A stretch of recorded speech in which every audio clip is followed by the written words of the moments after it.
사람들은 2, 30년 전까지만 해도 부모가 나이 들고 병들면 자식과 함께 살며 의지하는 것이 당연하다고 여겼습니다. 부모는 자신이 늙고 약해지면 자녀가 돌봐줄 거라는 믿음이 있었고, 자식도 부모를 부양하는 것이 도리라고 여겼었죠. 그러나 지금은 시대가 달라졌습니다. 부모님을 모시고 함께 사는 걸 부담스러워합니다. 더구나 어디 아프기라도 하면 요양원이나 요양병원으로 보낼 생각부터 하죠. 현재 60세 이상인 분들 중에는 자신의 노후 준비도 하지 못한 채 오로지 아들, 딸 뒷바라지에 모든 것을 바친 분들이 많습니다. 힘들다는 내색 없이 밤늦게까지 일하고 자신을 위한 돈은 아끼고 아끼면서 애들은 잘 입히고 좋은 교육 시키려고 애쓰며 사셨지요. 그렇게 희생하고 견뎌낸 세대입니다. 이젠 나이 들고 힘 빠져 자식에게 좀 기대고 싶고 같이 살면서 손주들 재롱도 매일 보고 싶은데, 이런 부모의 마음을 자식은 아랑곳하지 않습니다. 그리고 사실 자식과 함께 사는 삶이 꼭 행복한 것도 아니죠. 서로 불편할 수 있고 섭섭함이 쌓이기 시작하면 모두에게 상처만 남을 수도 있습니다. 그렇다면 노후에는 무엇에 기대야 할까요? 외롭지 않고 당당하게 살기 위해 노후에 기대고 붙잡아야 할 3가지에 대해 이야기해 보려 합니다. 이 영상을 통해 여러분이 새로운 노후의 방향을 찾아가시길 바랍니다. 73세 박정호 씨의 사연입니다. 박정호 씨는 평생 철물점 일을 하며 아들 둘을 키웠습니다. 그의 아내는 손재주가 좋아서 조그맣게 옷수선집을 했었고요. 정호 씨는 자식들이 하고 싶다는 건 다 해주는 아버지가 되려고 주말에도 쉬지 않고 일을 했습니다. 철물점 운영하면서 집수리 일도 같이 했었죠. 겨울에는 손이 얼어붙기도 하고 여름에는 땀 줄줄 흘려가며 정말 성실하게 일했습니다. 일을 꼼꼼하게 잘한다는 소문이 나서 멀리서도 찾는 사람들이 꽤 있었답니다. 일이 잘 될 때는 직원을 2명이나 둔 적도 있죠. 그때 벌이가 좀 괜찮았는데 버는 족족 큰아들한테 들어갔습니다. 그 당시 큰아들이 미국으로 유학을 갔었거든요. 지금은 건축 설계사로 일하고 있죠. 공부를 잘하고 똘똘해서 큰아들이 성공하면 그땐 편히 쉴 수 있겠지라고 생각했습니다.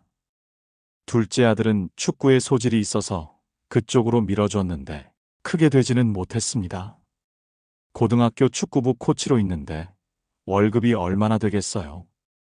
결혼해서 맞벌이 하는데 전세집에 사는 형편이라 정호 씨는 둘째 아들 집장만 하는데 보태줘야겠구나 싶어서 나이 들어서도 계속 일을 했습니다.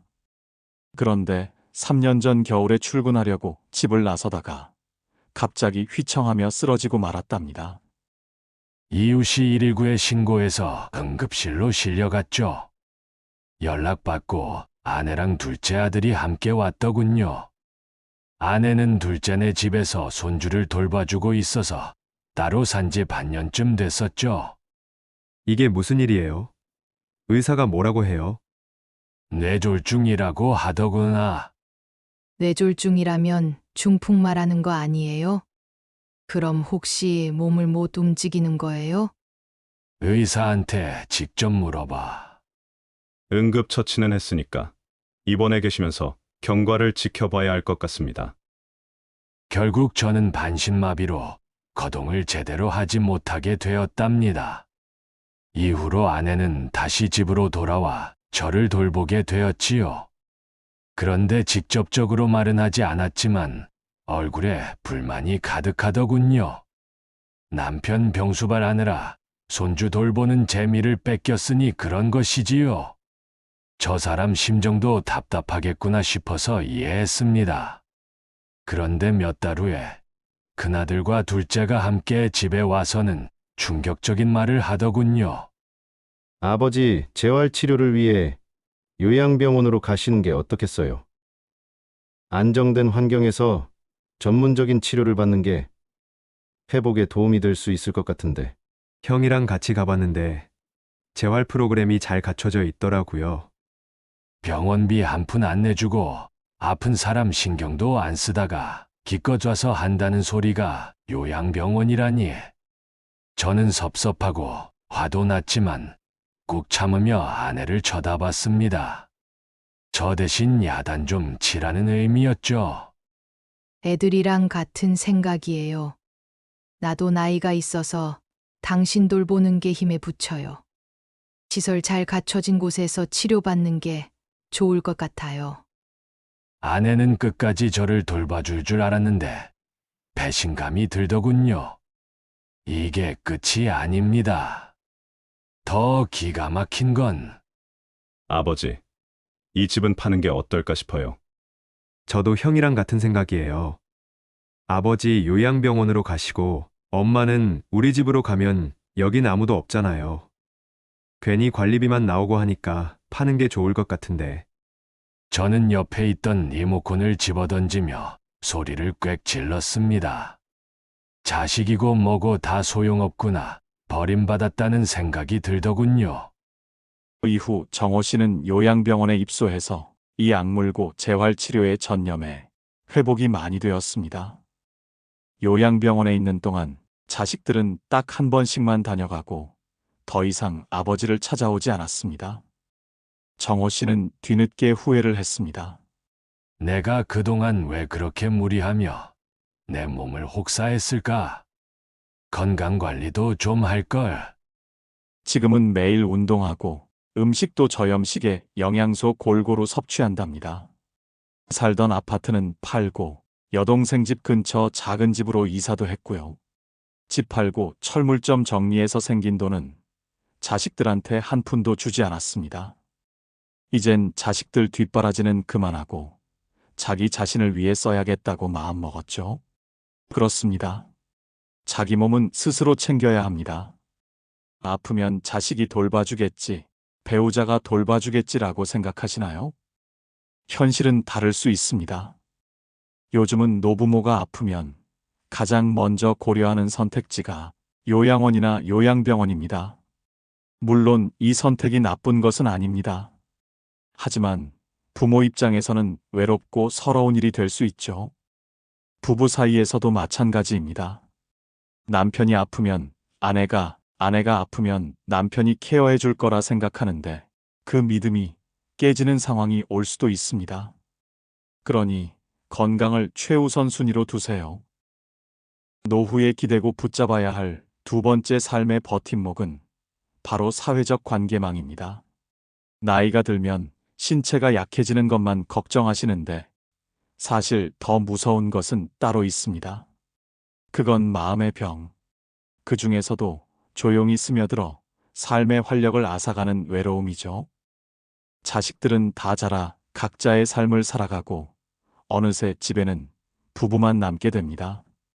그마저도 배우자가 먼저 세상을 떠나고 나면 남겨진 사람은 깊은 쓸쓸함 속에서 하루를 보내야 합니다.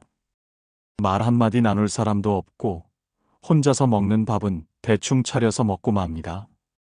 이런 외로운 날들이 반복되면 건강하던 사람도 마음이 병들고 몸도 탈이 나게 됩니다. 노년층의 우울증과 치매 발병의 주 원인 중 하나가 바로 이 고립감과 외로움입니다. 그렇기에 노후에는 누군가와 연결되어 있다는 정서적 유대가 무엇보다 소중한 자산이 됩니다. 저는 50대 중반에 남편과 사별했습니다. 그때는 하늘이 무너지는 것 같았어요. 처음 두세 달은 눈물로 지새웠습니다.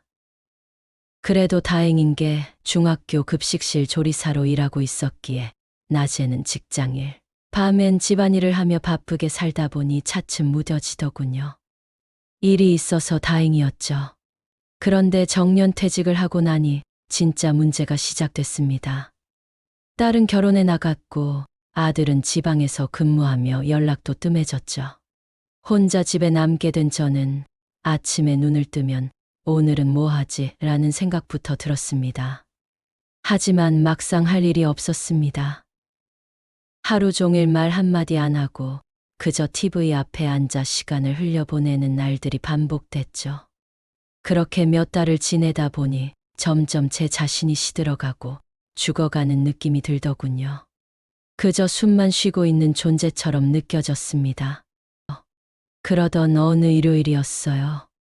우연히 교회 앞을 지나가다가 안에서 들려오는 성가대의 찬양 소리가 귀에 들어왔고 왠지 모르게 마음이 끌렸습니다. 가던 걸음을 멈추고 찬양이 끝날 때까지 서서 들었는데 저도 모르게 눈물이 왈칵 쏟아졌습니다. 그 다음 주부터 저는 교회에 나가기 시작했습니다. 용기를 내어 들어갔고 반갑게 맞아주는 사람들이 있었죠. 지금은 일요일만 기다려요. 예배 후엔 교회 사람들과 밥도 먹고 차도 마시고 함께 웃으며 이런저런 얘기를 나눕니다. 이제는 혼자가 아니구나 하는 생각이 들면서 마음이 따뜻해졌습니다. 사람들과의 좋은 관계, 이것이 제 삶을 다시 숨쉬게 만들었습니다. 노후에 정서적으로 기대야 할 대상은 자식이 아니라 비슷한 시간을 살아가는 이웃, 친구, 동료입니다. 꼭 특별한 인연이 아니어도 됩니다. 그저 편하게 이런저런 이야기를 나눌 수 있는 사람이 있다는 것만으로도 우리의 하루는 훨씬 가볍고 따뜻해질 수 있습니다. 복지관, 문화센터와 스포츠센터, 종교활동, 이러한 것들은 새로운 인연을 만들 수 있는 관계의 통로입니다. 누구에게나 마음 붙일 곳이 필요합니다. 중요한 건 스스로 한 발짝 내딛는 용기입니다. 취미 모임 또한 인생의 또 다른 기쁨과 따뜻한 관계가 피어날 수 있습니다. 자신이 흥미와 관심을 갖는 걸 여러 사람과 함께 하는 것도 좋고 혼자 하는 것도 괜찮습니다. 은퇴 후에 우연히 시작한 텃밭 가꾸기로 삶의 의미를 되찾은 한 분의 이야기를 들어보시죠. 저는 60대 중반 윤경숙입니다. 애들은 멀리 떨어져 살아서 남편이랑 둘이 무료하게만 지내는데 어느 날 딸이 전화를 해서 이러더군요. 엄마, 텃밭 가꾸기 한번 해보는 건 어때? 텃밭이 있어야 뭘 심든지 가꾸든지 하지. 시민농장 텃밭이라는 게 있는데 지금 분양 신청 받는 중이야. 땅을 분양한다고? 비싸지 않아? 엄마, 땅을 사는 게 아니라 1년 동안 빌려서 쓰는 거야. 그렇게 해서 남편이랑 같이 텃밭을 시작하게 됐습니다. 장추, 토마토, 고추 등 이것저것 다양하게 심었죠. 며칠 있다 가면 어느새 자라있고 또 어느새 열매가 열리는 걸 보는 재미가 쏠쏠했습니다. 그래서 일주일에 한두 번은 꼭 간답니다. 취미 생활이 된 거죠. 텃밭에 가면 이웃 텃밭 주인들과 자연스럽게 이야기도 나눕니다. 장추 잘 됐네요. 토마토 실하네요 하면서 인사를 주고받고 비슷한 또래들과는 도시락을 함께 나눠 먹기도 하죠. 남편은 이런 말을 해요. 이렇게 재밌는 거 진작 알았으면 10년 전에 시작했을걸? 그러더니 남편은 도시농업 전문가 교육까지 받고 일주일에 한 번씩 텃밭 강사 보조일을 하고 있답니다. 여러분도 취미활동을 찾아보시길 바랍니다. 노후는 끝이 아니라 오히려 새로운 시작입니다. 예전엔 시간이 없어서 못했던 것들을 해볼 수 있는 좋은 기회죠.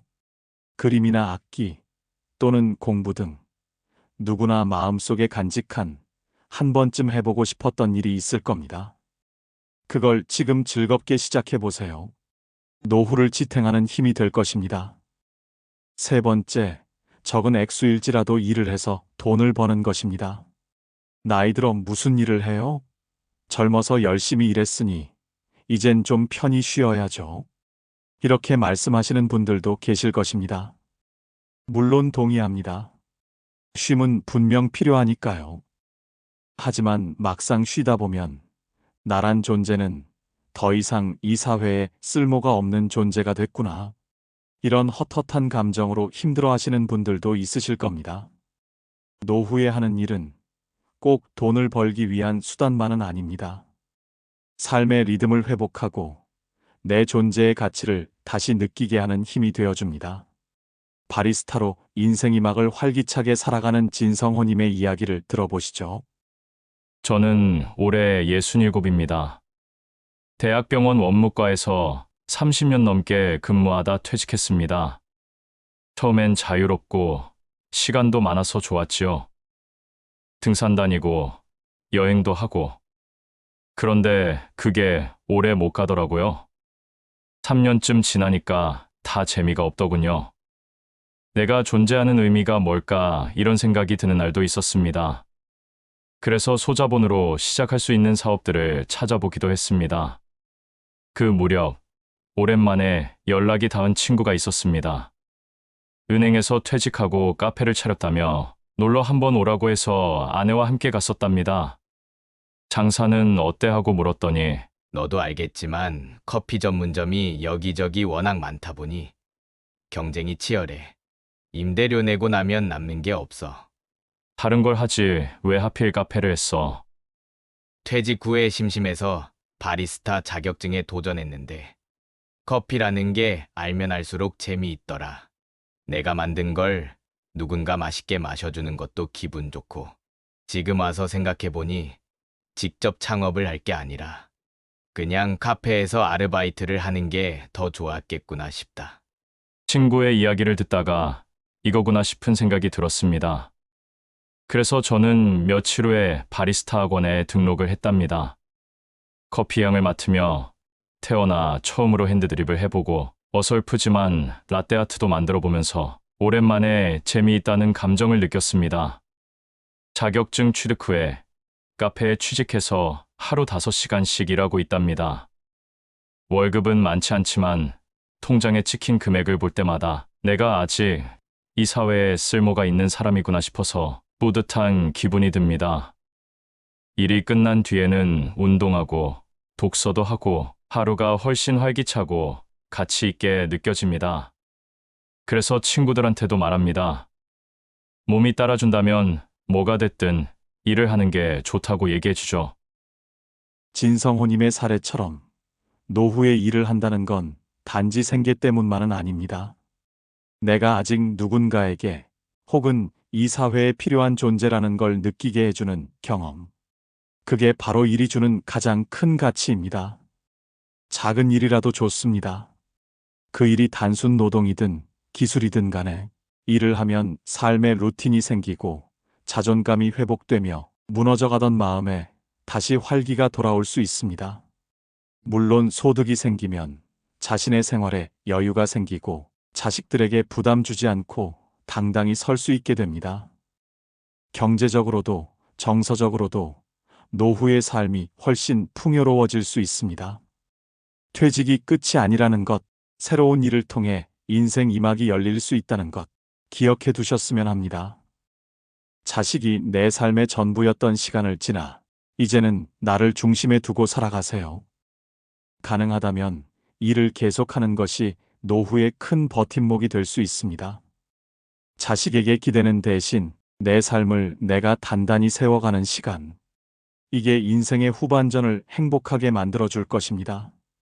결국 노후에 우리가 진짜로 기대야 할 것은 자식이 아니라 스스로 준비한 삶의 구조입니다. 누구에게 의지하지 않고 내 두 발로 걷고 자유롭게 움직일 수 있는 것. 그것만큼 소중하고 중요한 자산은 없습니다. 건강관리, 내 몸 챙기기에 소홀하지 마시기 바랍니다. 그리고 그 다음은 사람과 사람 사이의 관계, 즉 사회적 연결망입니다. 외로움은 어느 누구에게도 쉽지 않은 감정입니다. 단 한 명이라도 진심을 나눌 말벗이 있다면 그 하루는 전혀 다르게 흘러갑니다. 삶은 더 따뜻해지고 마음은 덜 무거워집니다. 누군가 나를 먼저 찾아오길 기다리기보단 내가 먼저 인사를 건네고 한 걸음 내딛는 용기. 그것이 쓸쓸한 노후를 생기 있게 만들어줄 수 있습니다. 또한 삶의 낙이 되어주는 취미 활동을 꼭 가져보세요. 예전엔 시간이 없어서 미뤄둔 것이든 혹은 마음 한켠에 조용히 접어두었던 꿈이든 상관없습니다. 지금 꺼내어 펼쳐보세요.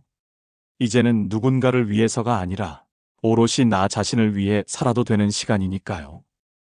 그리고 몸이 따라준다면 일을 해보세요. 수입이 크지 않더라도 내가 여전히 쓸모가 있는 사람이구나라는 느낌은 무너져가는 자존감을 다시 일으켜 세우는 힘이 됩니다. 이제는 자식에게 기대기보다 내 삶을 내가 단단히 세우는 시간입니다. 이제는 나를 중심에 두고 살아가는 후반전이 시작됩니다. 어떻게 채워갈지 그 선택은 여러분의 몫입니다. 지금부터라도 늦지 않았습니다. 건강을 챙기고 원만한 인간관계를 맺고 나만의 일을 해보세요. 이러한 것들이 노후를 단단하고 따뜻하게 만들어줄 것입니다. 이 영상이 여러분의 삶에 작은 방향이 되었길 바랍니다. 구독과 좋아요 잊지 마세요. 앞으로도 여러분의 삶을 지켜내는 이야기들을 계속 전해드리겠습니다. 오늘은 여기서 마칩니다. 감사합니다.